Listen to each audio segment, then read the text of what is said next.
voices of Jake and Marceline, and it's a blast. This show is it's amazing how it keeps growing and growing and growing. It's crazy. It never ceases to amaze me. It's just, I mean, the fans are they're rabid. They're rabid for it. They eat it up. Wonderful costumes out there. Oh yeah. You guys. Oh yeah. Cheers around. Everybody comes geared up, and every year there's more and more people geared up in Adventure Time stuff. It's just always just. It really never ceases to amaze me. You come from pretty big shows in the past. Yeah. This is up there with it. This is up there with, big Futurama. I mean, like 2 years ago, I was coming from the Futurama panel to get to the Adventure Time panel, and I brought Matt Groening with me to the Adventure Time panel and surprised Penn. And Penn was excited, but I mean, the Cartoon Network brass was also pretty excited because, I'm bringing Matt Groening, and Matt Groening's big, huge seal of approval.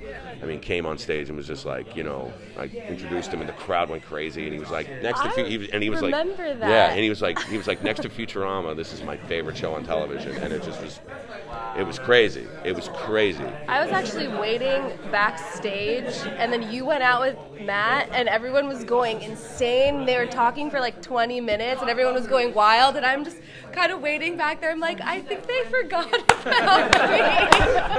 I was like, really? Oh my God, that's right. I did. Yeah, I'm sorry about that. I stole some of your thunder. I stole her thunder. I'm so 20 sorry. minutes later, they're like, oh yeah, and we have Marceline back here too, and I'm just like, hey guys. I know it went from like this craziness to like, oh, yeah, hey, I'm here too. Sorry about that. It's okay. But yeah, I mean, the show is. That was cool though. I got to meet him, so. Yeah, there you go. But I mean, the show has just grown exponentially, and the fan base has, and it just, and everybody likes it. For this show is like all ages, from 1 to 92. I mean, people are blown away by it, by the art, by the characters, by the music. I mean, she's incredible. The storylines. So it's something. How was the pitch for you guys?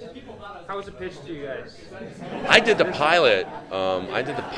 And it was just all I knew about it was just a boy and his dog. Yeah, that's it. And that's it. And I knew nada about it. Yeah. I just went into it kind of blindly, just like a regular audition, and I was just like, what the heck is this show? And then when I actually booked the role, I was like, wait, what the heck is this show? Because like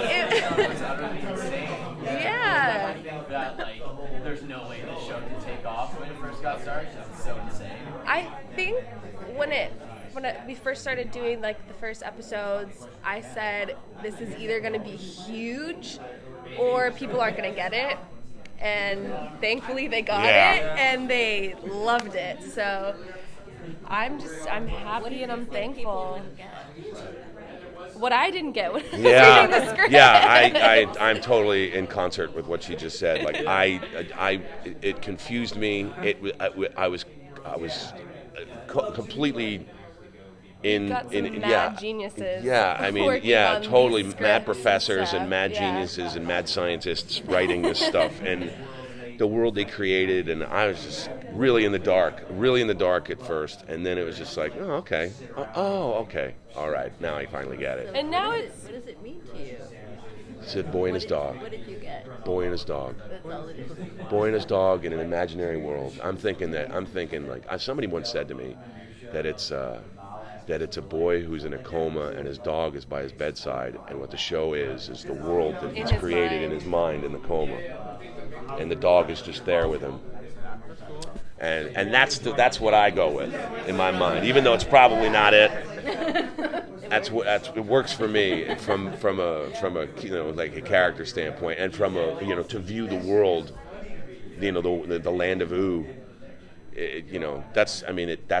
For me, that's what makes it feasible. That's what makes it tangible. That's what makes it easier to be a part of. Yeah. We have one more. Last year when I spoke with you, you were doing a documentary on voice acting. I just had a panel yesterday, Yeah, 2,000 people. Wow. It was unbelievable. We had Tom Kenny, we had Pendleton Ward, we had Rob Paulson, we had James Arnold Taylor, D. Bradley Baker, Andrea Romano, myself, Fred Tatasciore, who are all in the movie. Right now we have our website up. We have almost 3,000 pre-orders for the film. Wow. We're looking for distribution.